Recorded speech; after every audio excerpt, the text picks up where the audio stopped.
வணக்கம் நண்பர்களே. இந்த வீடியோ பார்த்திங்கன்னா அறிவியல் முறைப்படி நிலத்தடி நீர் கண்டுபிடிப்பது எப்படி, இதுதான் மெயின் டாபிக் இந்த வீடியோ.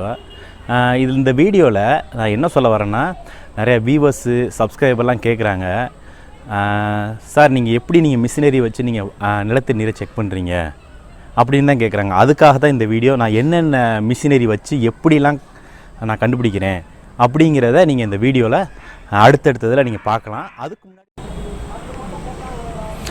உங்களுக்கு ஒரு சின்ன சஜஷன் சொல்லிக்கிறேன், எல்லா சப்ஸ்கிரைபருக்கும், வியூவர்ஸுக்கும், எல்லா விவசாயிகளுக்கும். நான் என்ன சொல்ல வரேன்னா, நீங்கள் ட்ரெடிஷ்னலாக யாரை எவ்வளோ பேரை வச்சு பார்க்க முடிஞ்சாலும் எல்லாரையும் வச்சு பாருங்கள். அவங்கள்ட்ட இருந்து கொஞ்சம் ஐடியா கிடைக்கும், எல்லாம் பண்ணுங்கள். பட் நீங்கள் ஃபைனலாக நீங்கள் போர் போடும் போது அறிவியல் முறைப்படி கடைசியாக ஒரு டைம் மட்டும் நீங்கள் பார்த்துட்டு நீங்கள் ஃபர்தராக போர்வெல் போட போங்க. ஏன் நான் சொல்கிறேன்னா, நம்ம எவ்வளோ தான் பண்ணாலும் அறிவியல் முறைங்கிறது கடைசியாக ஒரு மெத்தட் இருக்குது. அந்த மெத்தடை நீங்கள் பார்த்துட்டிங்கன்னா நீங்கள் தோல்விகளை முக்கால்வாசி நீங்கள் தவிர்க்கலாம். நாங்கள் இவ்வளோ தூரம் அது இன்னொரு பேர் சொல்லிக்கிறேன், ஒவ்வொருத்தவங்க பார்த்திங்கன்னா ஒரு மிஷின் வச்சுருக்கவங்கள்ட்டலாம் நீங்கள் டைரெக்டாகவும் போக வேணாம். மாதிரி பார்த்திங்கன்னா ஒரு மிஷின், 2 மிஷின், 3 மிஷின் அடிஷனல் நிறையா வச்சுருக்காங்க. நிறையா யூஸ் பண்ணுறவங்க எத்தனை மிஷின் வச்சுருக்காங்க எல்லாம் கேளுங்க. ஏன்னா தண்ணி வர்ற இடத்துல பிரச்சனை இல்லை, அதிகமாக ஃபெயிலியர் ஆகுதா நீங்கள் ரொம்ப கான்சன்ட்ரேட் பண்ணணும். அதுதான் மெயின் உங்களுக்கு. அதே டைமில் நீங்கள் 3 மிஷின் வச்சுருக்கவங்கள்ட்ட நல்லா 2 மிஷின், அதாவது அட்லீஸ்ட் 2 மிஷினாக இருக்கணும். அந்த மிஷினில் பாசிட்டிவ் ரிசல்ட் வந்துச்சு அப்படின்னா, அது இதுக்கு முன்னாடி நீங்கள் பார்த்த ட்ரெடிஷ்னல் எல்லாம் ஒத்து போச்சு அப்படின்னு சொன்னால் உங்களுக்கு கான்ஃபிடென்ட்டாக நீங்கள் இறங்கலாம். உங்களுக்கு சக்ஸஸ் ரேட் கண்டிப்பாக கிடைக்கும். அப்புறம் இன்னொன்று சொல்லிக்கிறேன், மெயின் பாயிண்ட்டு, இந்த அறிவியல் முறைப்படி பார்க்கும்போது 90% உத்தரவாதம் கொடுக்கலாம். அதுவும் ப்ராப்பராக பண்ணால், அதாவது 2 இன்ஸ்ட்ருமெண்ட் தரவாக செக் பண்ணிவிட்டு இந்த மாதிரி பண்ணால், அட்லீஸ்ட் ஜியாலஜி நாலேஜ் இருந்தால், ஜியாலஜிஸ்ட் யாராவது பார்த்தாங்கன்னா, இப்படி இருந்துச்சுன்னா கண்டிப்பாக நீங்கள் 90% சக்ஸஸ் ரேட் எடுத்துடலாம். அதையும் கம்மியாகுதுன்னா மட்டும்தான் அவங்க லோக்கல் நாலேஜு ப்ளஸ் இந்த மாதிரி நிறைய விஷயம்லாம் இருக்குது.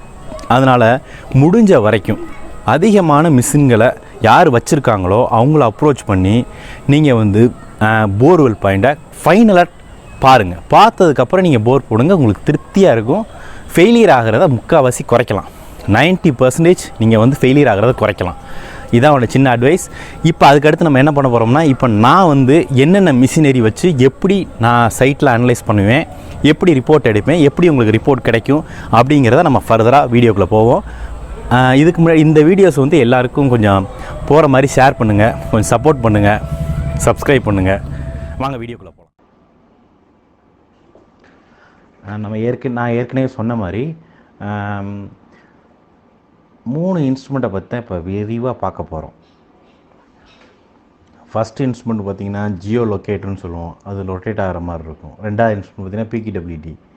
இது பார்த்திங்கன்னா சப்சர்ஃபேஸை, பூமி கீழே பாறையை ஸ்கேன் பண்ணி, அப்புறம் நிலத்தடி நீர் என்ன கண்டிஷனில் இருக்குது அப்படிங்கிறத எல்லாத்தையும் 2வது இன்ஸ்ட்ருமெண்ட் சொல்லிடும். 3வது இன்ஸ்ட்ருமெண்ட் பார்த்திங்கன்னா ஸ்கேனிங்னு சொல்லுவோம். அதாவது பார்த்திங்கன்னா சேட்டலைட்டோட லிங்க்கில் உள்ளது அந்த 3வது இன்ஸ்ட்ருமெண்ட்டு. இந்த 3 இன்ஸ்ட்ருமெண்ட்டையும் நம்ம பேஸ் பண்ணி தான் நம்ம அனலைஸ் பண்ணி ரிப்போர்ட் எடுப்போம். இதைத்தான் 1 by 1 பார்க்கலாம். இதுதான் ஃபஸ்ட்டு இன்ஸ்ட்ருமெண்ட். பார்த்திங்கன்னா நம்ம எங்கே இப்போ பார்த்திங்கன்னா ஒரு 2 ஏக்கர் இடம், இப்போ 2 ஏக்கர் இடம் அப்படி இருக்குன்னு வச்சுக்கோங்களேன். இங்கே எங்கே நிலத்தடி நீர் எங்கே இருக்குது, அதாவது நிலத்தடி நீர் ஓட்டம் எங்கே இருக்குங்கிறத நாங்கள் ஃபுல்லாக மார்க் பண்ணுவோம். ஃபுல்லாக மார்க் பண்ணிவிட்டு அதுக்கப்புறம் இது மாதிரி மார்க் பண்ணிவிட்டு, இப்போ ஒரு சந்திப்பான பகுதி 2, அதாவது டைரெக்ஷன் 4 டைரெக்ஷன் இது மாதிரி வந்துச்சுன்னா இதைத்தான் நாங்கள் ஃபோக்கஸ் பண்ணுவோம். இந்த ஃபோக்கஸில் எங்கே பாயிண்ட் பெஸ்ட்டாக இருக்குங்கிறத ஒரு 2 பாயிண்ட் அட்லீஸ்ட் எடுத்து வச்சுக்குவோம். 2 பாயிண்ட்டை எடுத்து வச்சுட்டு 2வது இன்ஸ்ட்ருமெண்ட் அதை நான் சொல்கிறேன். அதை பற்றி 2வது இன்ஸ்ட்ருமெண்ட் அதுக்கு அடுத்து எடுத்து நம்ம அனலைஸ் பண்ணுவோம். இதுதான் ஃபஸ்ட்டு இன்ஸ்ட்ருமெண்ட், ரொட்டேட் ஆகும். அடுத்த ஸ்டெப் என்னென்னு பார்த்தீங்கன்னா, நம்ம ஃபஸ்ட் இன்ஸ்ட்ருமெண்ட்டில் அந்த லொக்கேட்டர் சொல்லுவோம் பார்த்தீங்களா, அதை வச்சு நம்ம எல்லாத்தையும் பின் பாயிண்ட் பண்ணிட்டு ஒரு 2 பாயிண்ட்டு ஃபைனல் பண்ணிடுவோம். அதிலேருந்து அதுக்கடுத்து பார்த்திங்கன்னா 2வது இன்ஸ்ட்ருமெண்ட் எடுத்துருவோம். அது பேர் PKWDன்னு சொல்லுவோம். இந்த இன்ஸ்ட்ருமெண்ட்டோட ஒர்க் என்னென்னு பார்த்தீங்கன்னா, இது இந்த ஃப்ரீக்குவென்சி தான்.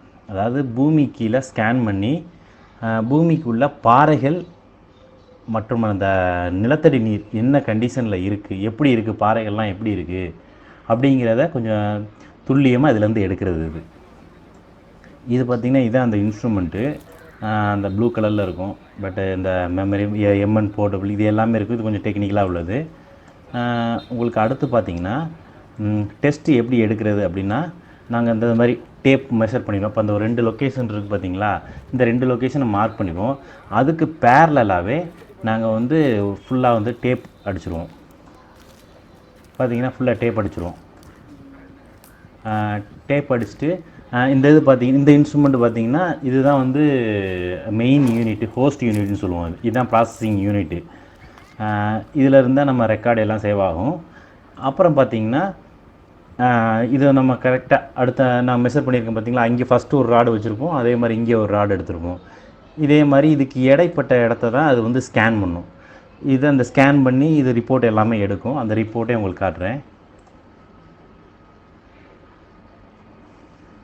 இதுதான் அந்த நம்பர் போட்டு வச்சுருவோம் நாங்கள். இப்போ இந்த இதை குறிப்பிட்ட பாயிண்ட்டு இந்த ஸ்டிக்கு உண்டி இருக்குது பார்த்தீங்களா, குச்சி உண்டி இருக்குல்ல, அதுதான் உங்களுக்கு போர்வல் பாயிண்ட்டு. அது மாதிரி இன்னொரு போர்வல் பாயிண்ட்டு. இது ரெண்டையுமே நாங்கள் ஃபுல்லாக செக் பண்ணுவோம். அதே திருப்பி ரிட்டனாக செக் பண்ணிக்கிட்டே இருப்போம். அந்த 2ஆவது இன்ஸ்ட்ருமெண்ட்டில் இதில் எப்படி ப்ராசஸ் எப்படி வருது அப்படிங்கிறத நாங்கள் ஃபுல்லாக பார்த்துக்கிட்டே இருப்போம். இப்போ வந்து பார்த்திங்கன்னா இந்த பிக்சர், இதோட பிக்சர் எப்படி இருக்கும் அப்படின்னு பார்த்தீங்கன்னா இந்த இருக்குது பாருங்கள். இதுதான் இந்த வர்ற சப் சர்வீஸ். அந்த ப்ளூ கலர் உள்ளதுன்னா அதாவது அந்த லோ ஃப்ரீக்குவென்சி வந்து, அதாவது அலைக்கற்றைகள் வந்து ரொம்ப கம்மியாக கிடச்சிருக்கு. அந்த இடத்துல சிக்னல் ரொம்ப கம்மியாக வந்திருக்கு. அப்போ நமக்கு வந்து நிலத்தடி நீர் மட்டம் இருக்கிறதுக்கான ஒரு வாய்ப்பு அதிகமாக இருக்குது. அந்த இடத்துல ரொம்ப சிவப்பு கலரில் இருக்குது பார்த்திங்களா, அதெல்லாம் ரொம்ப திடமான பாறைகள். அப்புறம் கலரு எல்லோ கலர் வர்றது, இந்த மஞ்சள் கலரில் வருது பார்த்திங்களா, இதெல்லாம் பார்த்திங்கன்னா ஒரு வீக்கான ராக் அப்படின்னு சொல்கிற மாதிரி சொல்லுவோம். வீக்கான பாறைகள் அப்படிங்கிற மாதிரி சொல்லுவோம். இதுக்கு அப்படியே பேரலாக சொல்லியிருப்பாங்க. இதுதான் அந்த பாறைகள் அமைப்பு. இது எல்லாமே அதே தான். பார்த்திங்கன்னா உங்களுக்கு புரிஞ்சிருக்கும். அப்புறம் பார்த்திங்கன்னா அடுத்து கிராஃப் வந்துடும். இந்த கிராஃப் தான் கிராஃபில் பார்த்திங்கன்னா இதை தான் மெயின். இதை ஃபுல்லாக நாங்கள் கொஞ்சம் அனலைஸ் பண்ணுவோம். திருப்பி 2-3 டெஸ்ட்டு இதே எடுத்துக்கிட்டே இருப்போம். ஃபஸ்ட்டு ஒரு லைன் போய் எடுத்துகிட்டு வந்துடும் டெஸ்ட்டு. அப்புறம் ரிவர்ஸில் எடுப்போம் அடுத்த டெஸ்ட்டை அப்படின்னு சொல்லும் போது நமக்கு வந்து ரொம்ப அக்யூரசி அதிகமாக கிடச்சிடும். இந்த செகண்டு இதில் வந்து எந்த பாயிண்டில் போர்வெல் போட போகிறோம் அப்படிங்கிறத நம்ம இதில் ஃபைனல் பண்ணிடுவோம். இதான் மெயின். இதான் 2ஆவது இன்ஸ்ட்ருமெண்ட்டோட வேலை. இதுதான் பார்த்திங்கன்னா 3ஆவது இன்ஸ்ட்ருமெண்ட்டு. இதுதான் ஃபைனல் இன்ஸ்ட்ருமெண்ட்டு. இந்த இன்ஸ்ட்ருமெண்ட் தான் உங்களுக்கு பார்த்திங்கன்னா மெயினாக ப்ராசஸிங் எல்லாம் பண்ணுறது 3ஆவது இன்ஸ்ட்ருமெண்ட்டு. இதுதான் வந்து ஃபுல் செட்டப்பு. அதாவது டிரான்ஸ்மிட்டர் பார்த்திங்கன்னா டிரான்ஸ்மிட்டர், ரிசீவர், இதுவெல்லாம் ஒரு செட்டப்பு. பார்த்திங்கன்னா இதுதான் டிரான்ஸ்மிட்டர், இது வந்து ரிசீவர்,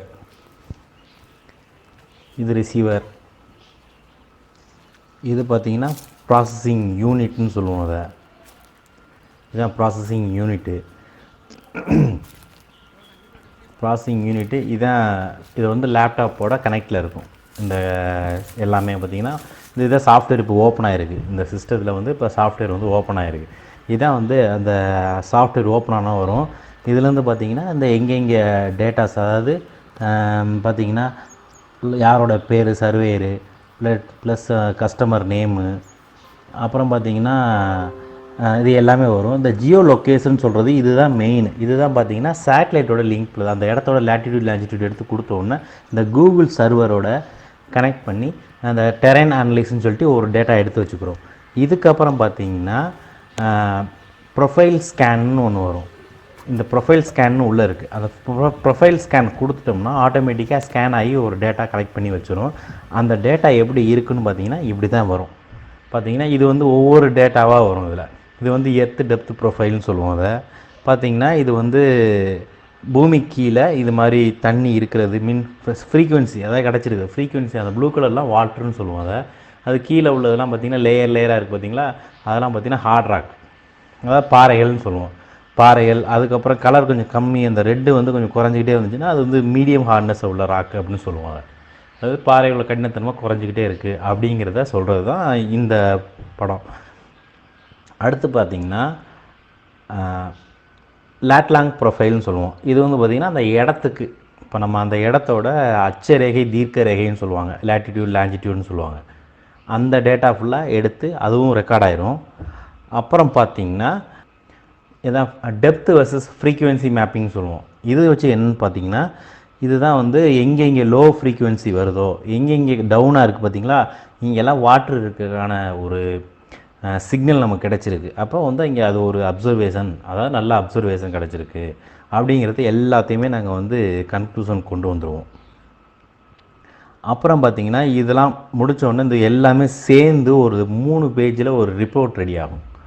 அந்த ரிப்போர்ட்டில் தான் இப்போ நான் சொன்ன அந்த 3 டயக்ராமு, அந்த 3 படம் ப்ளஸ் என்னென்ன இடம் என்னென்ன இருக்குது, இந்த பார்த்திங்கன்னா லேட்டிடியூட் லாங்கிடியூட், அப்புறம் பார்த்திங்கன்னா என்னென்ன சோர்ஸ் எத்தனை நீர் மட்டம் இருக்குது, அது எல்லாத்தையும் சோர்ஸ் 1 சோர்ஸ் 2 சோர்ஸ் 3ன்னு வந்துடும். அப்புறம் பார்த்திங்கன்னா ராக் ஸ்ட்ரென்த் என்ன இருக்குது, அதாவது பாறைகளோட தன்மை எப்படி அப்படிங்கிறத சொல்லிடும். அதுக்கப்புறம் வாட்ரு குவாண்டம், தண்ணி எவ்வளோ வரும், எவ்வளோ அந்த இடத்துல தண்ணி வரும் அப்படிங்கிறதே வந்துடும். அதில் வாட்ரு குவாலிட்டி, அந்த ஓவராலாக டாப் டு பாட்டம் எவ்வளோ குவாலிட்டி இருக்குது அதுவும் கிடச்சிரும். அதுக்கப்புறம் பார்த்திங்கன்னா உப்புத்தன்மை என்ன, இந்த இடத்தோட இப்போ ஒரு 300 அடிக்கு நான் செக் பண்ணும்போது இவ்வளோ வாட்ரு சாலினிட்டி வந்திருக்குன்னா, இப்போ ஆவரேஜாக 0 மேலேருந்து 0லேருந்து 300 அடி இதுக்குள்ளே வந்து அந்த எவ்வளோ வந்திருக்குன்னு பார்க்குறது, எவ்வளோ ஆவரேஜாக எடுத்துக்கணும் சாலினிட்டி. அப்புறம் பார்த்திங்கன்னா பெர்மியபிலிட்டி, கசிவுத்தன்மையை பொறுத்து தான் நம்ம வந்து நம்ம சொல்கிறது. கசிவுத்தன்மை தான் இந்த வந்து அந்த பாறைகளோட ஊறுறது. அந்த போர் போட்டோம்னா தண்ணி எவ்வளோ வேகமாக ஊறும் அப்படிங்கிறதையும் நமக்கு அதில் தெரிஞ்சிடும். அது அதிகமாக இருந்துச்சுன்னா நமக்கு சப்போர்ட் நல்லா பண்ணும் லைஃப் டைம். அது மாதிரி இதுதான், இதை பேஸ் பண்ணி இது எல்லாத்தையும் நாங்கள் மெர்ச் பண்ணுவோம். டோட்டலாக நான் வந்து பார்த்திங்கன்னா first instrument, second instrument, third instrument, இந்த 3 இன்ஸ்ட்ருமெண்ட்டு, அதாவது 3 மிஷினையும் அந்த ரிப்போர்ட் வர்ற எல்லாத்தையுமே நாங்கள் கன்சால்டேட் பண்ணி ஒரு 3 மணி நேரம் ஆகும் நாங்கள் ரிப்போர்ட் எடுக்கிறதுக்கு. அதனால் நாங்கள் சைட்டில் எங்களால் கொடுக்க முடியாது ரிப்போர்ட்டை, ஏன்னா நாங்கள் வந்து கொஞ்சம் கேர்ஃபுல்லாக பண்ணணும் எல்லாத்தையுமே. அதனால் முடிஞ்ச வரைக்கும் நாங்கள் ரிட்டன் வந்ததுக்கப்புறம் நாங்கள் அனலைஸ் பண்ணிவிட்டு இன்கேஸ் நைட்டு முடிஞ்சால் நைட்டு அனுப்பிடுவோம், இல்லாட்டி காலையில் உங்களுக்கு ரிப்போர்ட் கிடைக்கும். இதுதான் வந்து எங்களோட ஃபுல் செட்டப். ஆமாம், அப்புறம் இது உங்களுக்கு கண்டிப்பாக திருப்தியாக இருக்குதுன்னு நினைக்கிறேன். முடிஞ்ச வரைக்கும் சப்போர்ட் பண்ணுங்கள், ஷேர் பண்ணுங்கள், லைக் பண்ணுங்கள், சப்ஸ்கிரைப் பண்ணுங்கள். நன்றி, வணக்கம்.